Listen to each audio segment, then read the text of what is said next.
viewers, it's always a pleasure to have you on Inspiration with D. And today, for the first time, I have a professional on board. I have the beautiful Helen. She's a psychologist, and today we are dealing issue mental health. And so it's great to have you. So don't take that down. Watch, relax. We have a wonderful time. So karibu sana Helen. Asante sana. Karibu to Inspiration with D. Thank you. And you're looking amazing. Thank you. I'm very happy to be here. So tell us, Helen ni nani? My name is Helen Wangui. Helen is by career a psychologist. Yes. I'm also a Christian. I'm born again. Wow. Yes, and I love what I do. Beautiful. Yes. How was your training, Helen? I'm a firstborn in a family of 4, and I'm also the only lady. Okay. I'm the only girl. So it was a very special child. I was born and brought up in Nairobi. Schooled in Nairobi primary school. Went to boarding, primary. Then went to high school. Went to Alliance High School. Alliance. These are the smart brains. And how was Alliance? Alliance was splendid. Wow. It's a very good place to be. We wish all of us would get a chance to go there. Okay. It's an awesome place to study. And you don't get to know until you finish, and then you hear other people's stories. Yes. Then you realize, oh, bye. Yeah. I had a good time in high school. Yes. So Alliance life, how was it? We only hear these big schools, our dream schools, but we never don't get there. Now that you are there, what would you say Alliance did to you now? And looking back, what do you thank God that you had that opportunity that many don't have? Okay. First Alliance, you get learned as a genius among geniuses. So you become the genius from your province or from your division or district. And then you meet the geniuses from all over the country. Yeah. And you're like, whoa, you're a shark, so you meet other sharks. I tell you. So it makes you to be very determined. You have to really be very focused. The environment is very good because all the students are just, they're self-driven. Okay. Self-driven, self-disciplined, so focused. So I remember one day, we were having preps in the evening, and then I was dozing. I was sleepy. I had come from hockey. I was a hockey player, so I was tired. Came back to class, a bit sleepy and tired. So my desk mate told me, "Helen, wake up, we're starting." I was wake up. The first time, second time, then again it was wake up. That time, my desk mate, you know what she did? What did she do? Slapped me. Oh my! Wake up. And I woke up.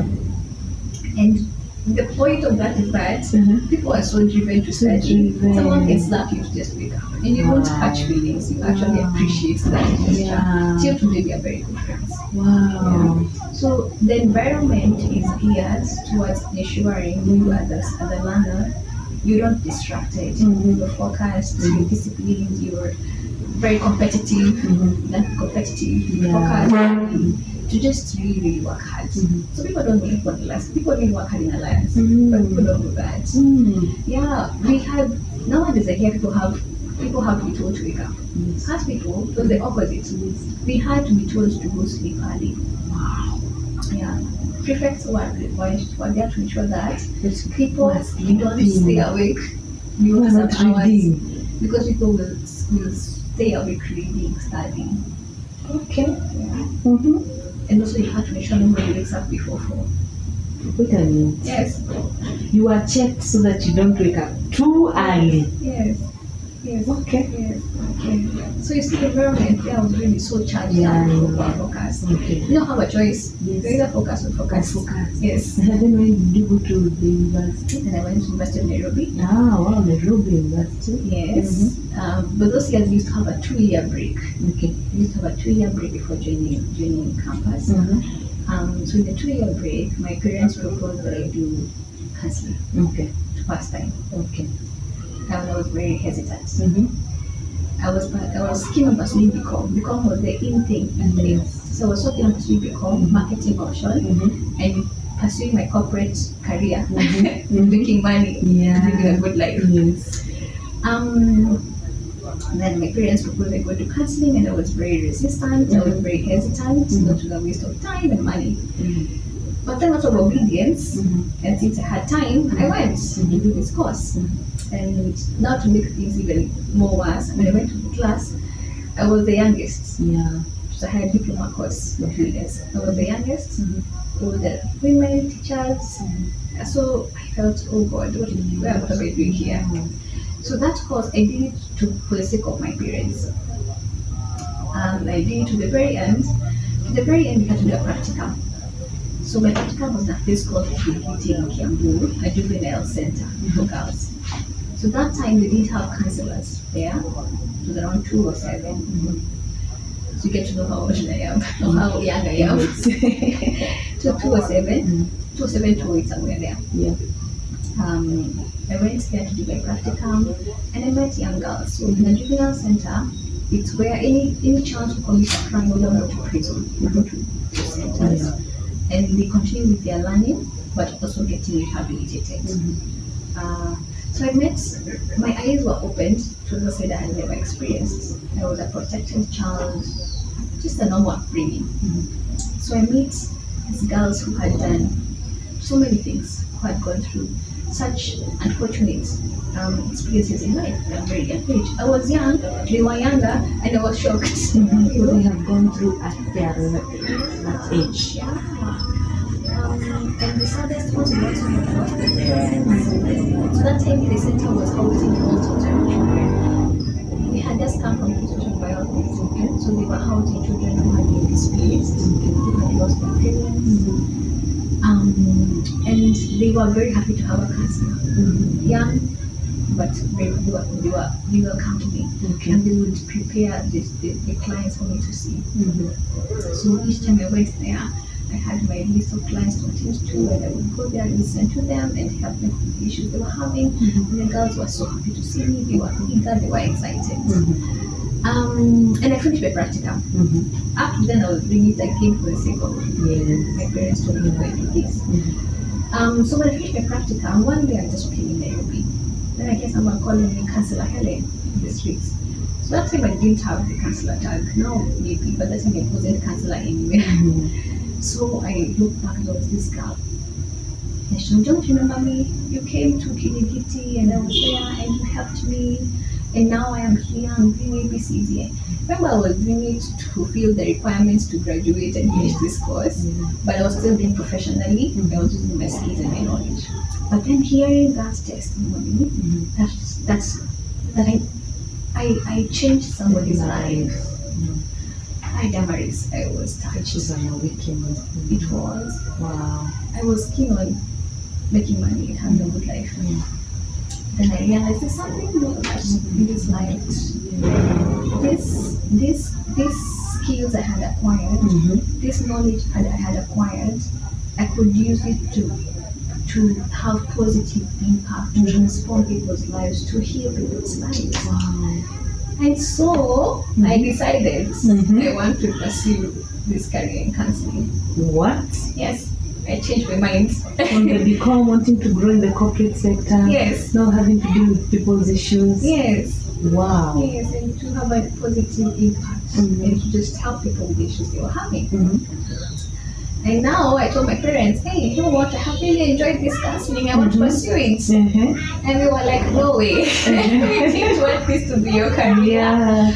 We wanted this to be a way of passing time for the 2 years, and then you can go and pursue a serious course. Little did they know that they were setting you up. Yes. To your destiny. I also believe God. Yes. God was at work. Yes, God was at work. Because how they said to take me there. Yes. Of all things. Of all the things. Counseling. Yes. Because I remember when you complete your high school, normally you get into the computer packages, I did driving. So I had done driving, I had done computers. Now the psychology, counseling, thinking. Yes. What else can this girl do? Yes. Let's her do this. Okay. So I tell them I want to do counseling, and they're like, no, we didn't want you to do this as a career. We're going to pass time. Yes. I told them I'm serious. So I'm a very determined person. Once I decide that, then I'm going to go for it. Okay, let me take you back. Yes. Because as you're growing up in your upbringing, I normally, like, if somebody is a musician, they normally say when they were young enough, they discovered that they had this skill. What about you? Because for counselors, naturally they are good listeners.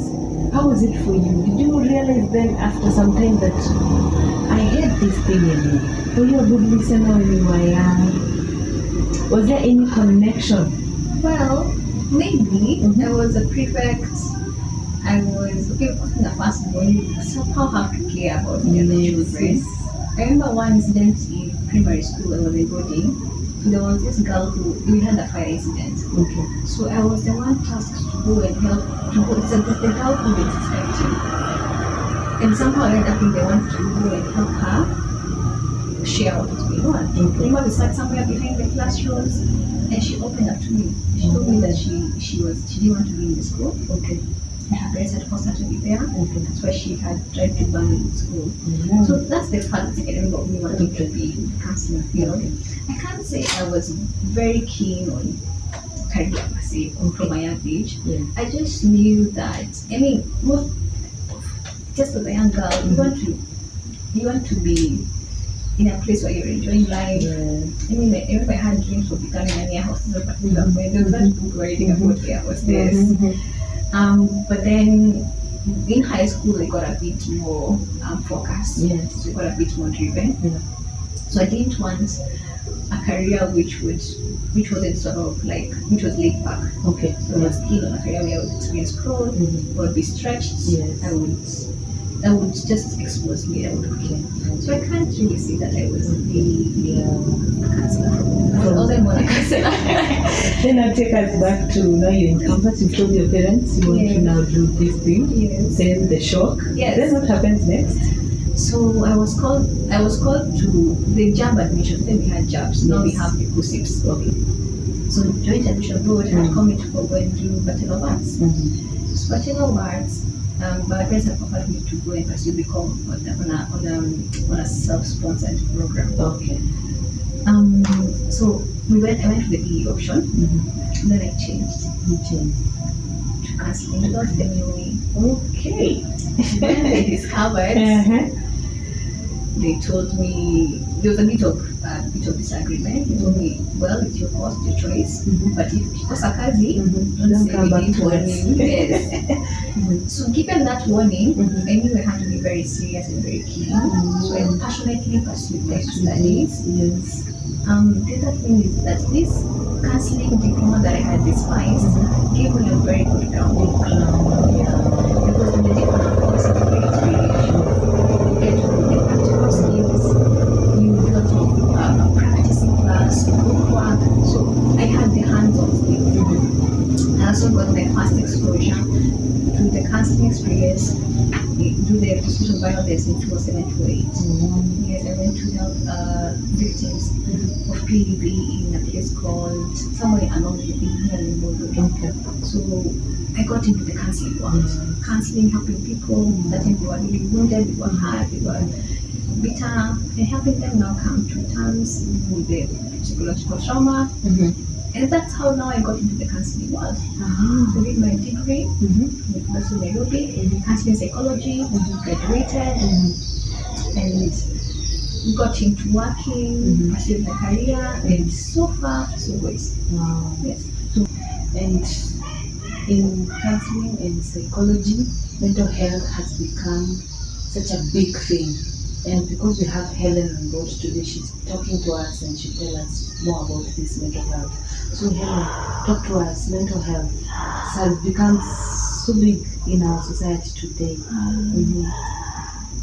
Yes, and before we went on break, we were saying everybody needs counseling. As long as you're talking with human beings, somebody will run out. Okay. It's just how life is. So society, in generally, how we were there to help one another. We always had a shoulder to lean on. Our society, our community systems were geared towards offering a naturally therapeutic or naturally counseling environment. So, for example, say maybe when a woman is pregnant and she gives birth, the community, all the women come in to assist her, and even the grandparents would there to help when you bring up the children, to counsel them, giving them advice. They would go talk to them. There was so much support system around someone. Yes.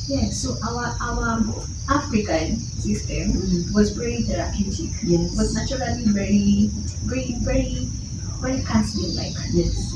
But now we have shifted from that. We have embraced a bit of the Western lifestyle, where everybody is living their own life. Every man for himself. Yes. You stay for longer seeing your grandparents, your uncles, you just detached. So that detachment, we don't have that support system around us. As you're going through the issues of life, even just the normal issues, at some point you get overwhelmed. And there is no support system around you. Yes. You need somebody to go and say, I'm feeling overwhelmed. Yes. I'm feeling stressed out. I'm feeling burnt out. Some people are lucky to have friends. Some are lucky to have good spouses who they can share with. But some don't have any of that.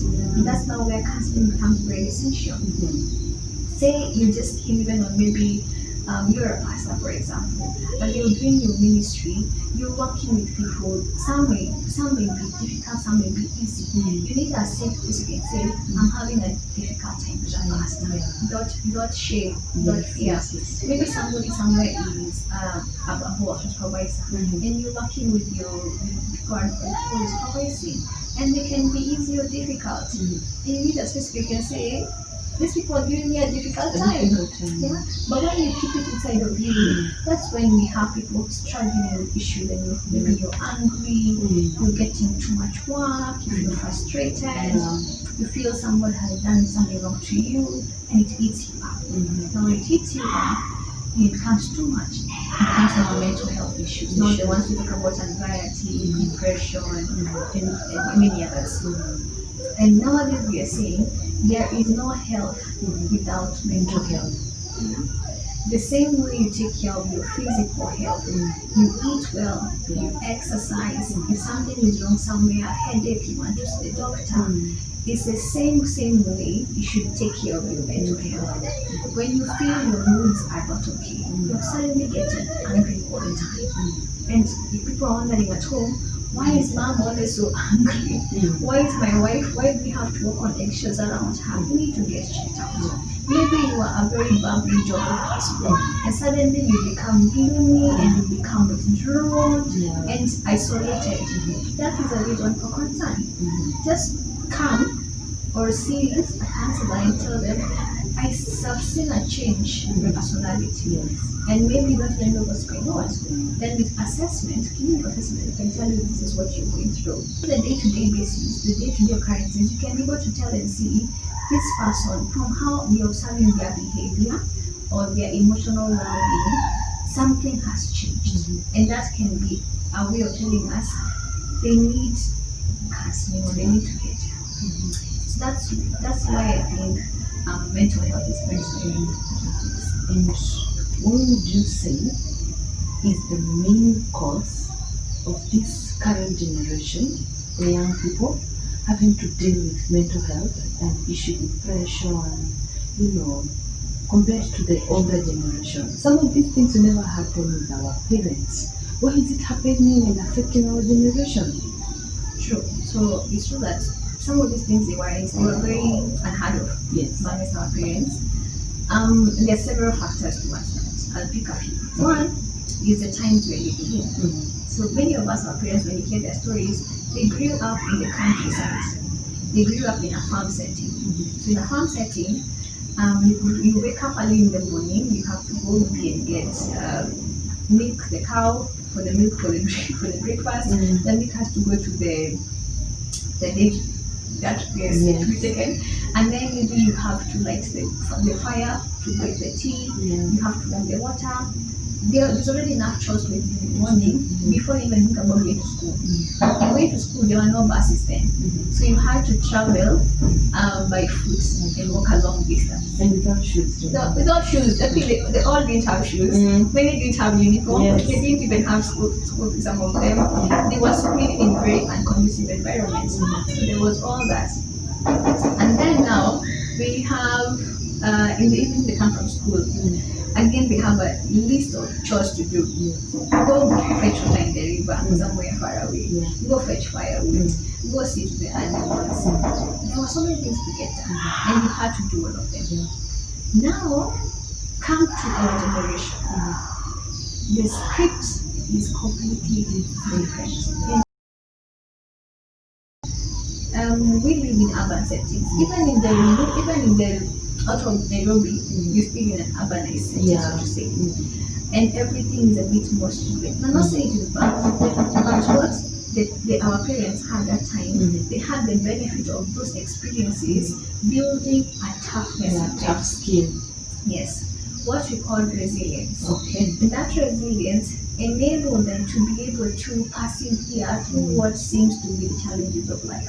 So on that side, for the younger generation, they grow up without having to go through some of those tough experiences. And then when they are away from their parents' care and comfort, they now meet life. Yes. And then life becomes a bit different from what they have gotten used to. And if that tough skin or resilience hasn't been developed, they are having to wonder and to understand what is happening in this world that I'm not used to. This world is unfair. Nobody cares about me anymore. The other one I said was about the community setup. So in those days, everybody's business was everybody's business. You know, you misbehave here, you will be disciplined by the whole community. Yeah, and a child belongs to the community, literally. But nowadays, it's a bit different. It's everybody for themselves. A very hostile kind of environment. Yes, the capitalism, so to say. So we have adopted the Western way of living, but our systems can really accommodate that. We are not fitting with this Western. Yeah, the Western people, like now, in some countries, when a woman gives birth, there's somebody who is posted to go and check on how they're doing. Yes. Yeah. So we don't have that here. So you're not in the community setup, and then you're the only give birth. And you have giving birth is a very emotional. It can be overwhelming thing, and you're on your own. Hence why we have an increase in the issue in the cases of postnatal depression. Because this young new mother is wondering how do I go about this. There is a human being here. He's never been a mother. Yes. I know. Yes, I remember again in the community setup. By community setting, when you were a young girl, you had to carry babies, so many of them. Yes. So maybe now you have been so used to school and career and everything, you haven't done this baby thing. And then now you're surprise you. Yes. Yes. When I gave birth to my son, I never knew how to tie a diaper. So you can imagine what I went through, having to learn to do it. And now this baby is here. Yes. You have to take care of the baby. You don't have that support, you know, and it was tough. So you can imagine for what mothers now go through, because now people have adopted that Western culture where they give the mother space. You take care of the baby. The sisters come maybe later, but now, you know, when you need people, you are alone. And I can imagine that can be really tough for someone. Yes, and it can lead to postnatal depression. It does. Even if some people can say they have house helps, it's not the same. It's not the same. It's not the same when your mother is the one who's there. Your mother, your aunties, your shows. And they're cooking for you, they are helping you, they are making sure that you're able to adjust to that. Adjust and move on. So I think that's a critical aspect. We need to appreciate that there are aspects of our African culture that were very good. Very good. Yes. Now we can appreciate. Yes, we used to. Soon before we do away with them, and then we are stuck. Yes. What other issues that you have dealt with on mental health? Okay. So nowadays we're seeing with the COVID-19, of course. COVID, we were forced to be indoors. Yes. And we were forced to be in our homes or somewhere. Yes. You were enclosed, but you were enclosed somewhere. And you were enclosed with alone or with people. Yeah.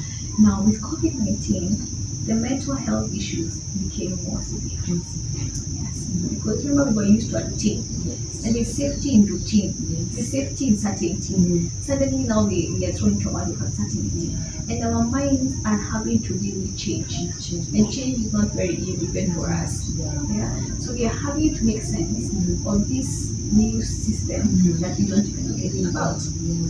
So with COVID-19, mental health issues were on the rise, and we saw the manifestation of that. We saw a rise in the number of children who are being abused within the home. In the home sector. In the home sector. So unfortunate. Very, very unfortunate. We have seen the issues of pregnancies, very high number of pregnancies, mainly high school students who not able to go back to school and their studies. There was a rise in issues of domestic violence and marriages. Why? Because when we were having the busy routine, in the 8 to 5 we were working and coming, we didn't have that time to interact very much. Suddenly it's shut down. You and your spouse in that house. Damaris, if you had issues with your husband, and you had been sweeping them under the carpet, and now you have been enclosed together, you can no longer sweep them under the carpet. You have to deal with them. Yes. If you had unresolved issues, if you had not learned to communicate, if you had not learned how to live together, and suddenly you're in the same space and you can't go out. Oh my goodness. I tell you, that was baptism by fire. Yes, it was. But now you see, for those ones who had good family setups, they enjoyed it. Yes, it grew them. It made them better. Yes. They had wonderful times. I mean, they were like, at first, finally I can get time with my husband or with my wife. For us, the single people, you get this, please marry your friends. Yes. That in case COVID happens, you will be happily stuck with them. Stuck together. Yes. And you can endure them, you can endure that process together happily. Yes. For people with children, you realize the value of children. You know, as a parent, that time it will time for now parenting. It's like parenting. Not the parenting of you have to go to school, it's actually parenting. So COVID allowed us to parent. And if now again the parent child it was trained, as I know some was trained, most of the teenage adolescents, some was trained. Now those issues became more severe. So we saw some young people were eager to get out of home, unfortunately, because home was not a conducive place to be. And home should be a conducive place to be. Maybe not always happy, but you should be able to have safety. It's for everybody, for the father, for the mother, for the children. They should always be safe at home. So the manifestation were those incidences we had reported, but those issues now tell us that there were serious, grave issues that were affecting people in their homes. Number 2, our economy was shut down. People lost their jobs. When people are financially straining, they can't be okay. They're trying to wonder, where will I get my next meal? Where will I get rent? That affects their mental health. How somebody will be irritable, somebody will be stressed out, somebody will be angry, somebody will lash out. So this is your spouse, and that is where they are. You might see them exhibiting behavior that you wonder where this coming from. And it's because they have lost their jobs. They're trying to make sense of this whole thing. So those are the things we have dealt with during COVID-19. We have tried to create awareness and try to help people. And as I said, we always say there is no health without mental health. Meaning, even if you don't get COVID-19, but you're mentally not okay, you're emotionally not okay, you won't be okay at home. So this is why issues around mental health are very, very important. Just be okay, be at peace, be joyful, be contented, be okay with being yourself where you are in life. Yes. Beautiful. And you know what, I'm excited about this show today and doing this with you. You know, you're dealing with issues that affect people. It's more of what we are doing, the pastoral grace.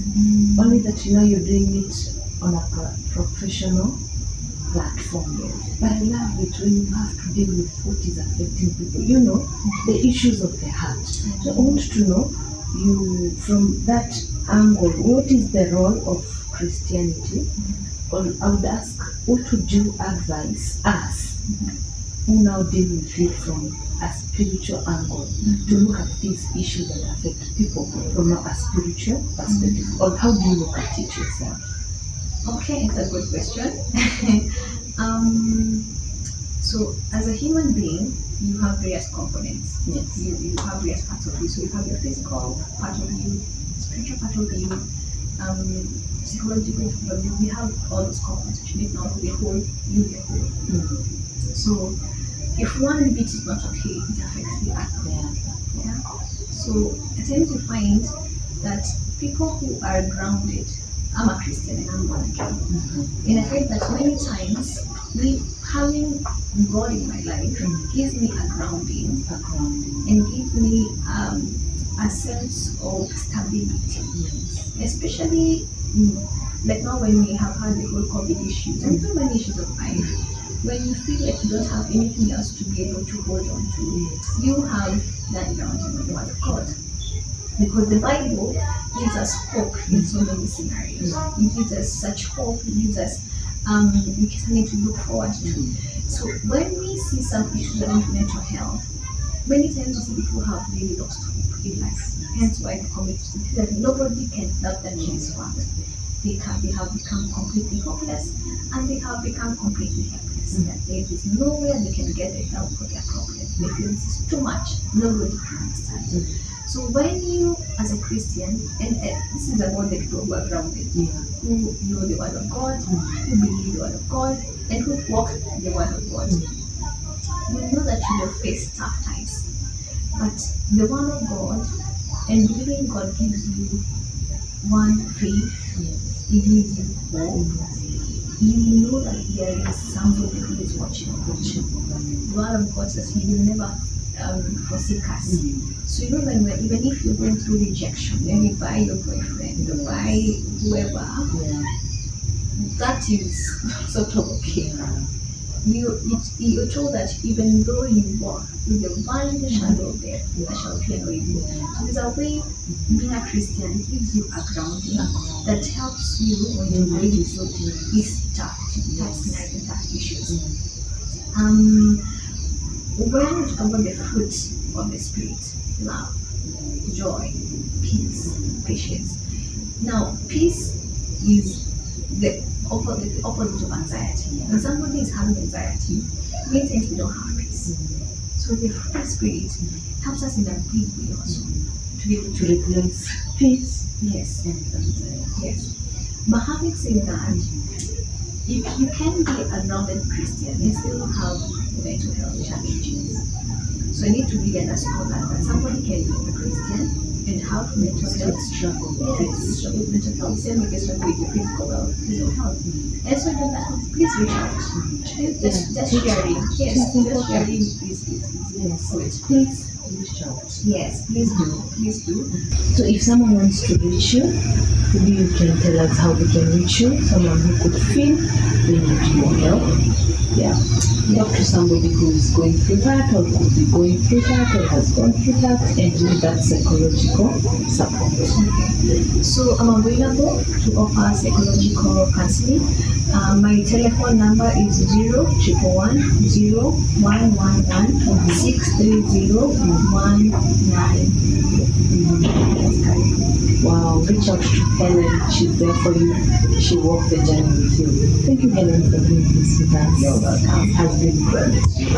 Wow. Lights. Beautiful. Yes. Thank you. Reach out. If you're suffering, if there is an issue that you need help, please reach out. Don't lock out yourself. Don't die in those houses, even at this time of COVID. And as she's reaching out, as you're reaching out to her from a professional background, from that professional ground, we are also here for you with the pastoral grace to build you, to install hope in you, to just encourage you to move on, that there is faith, you can move on, you can be encouraged, and we'll come out of this season even strong. Yes. We will be a stronger people. Oh, yes. It has built that resilience, as you're saying. It has toughened us. Yes. So be encouraged, and if you're following this program, remember to subscribe, to like, share, show some love. Thank you for watching. Until next time, this is Inspiration with D. Stay blessed.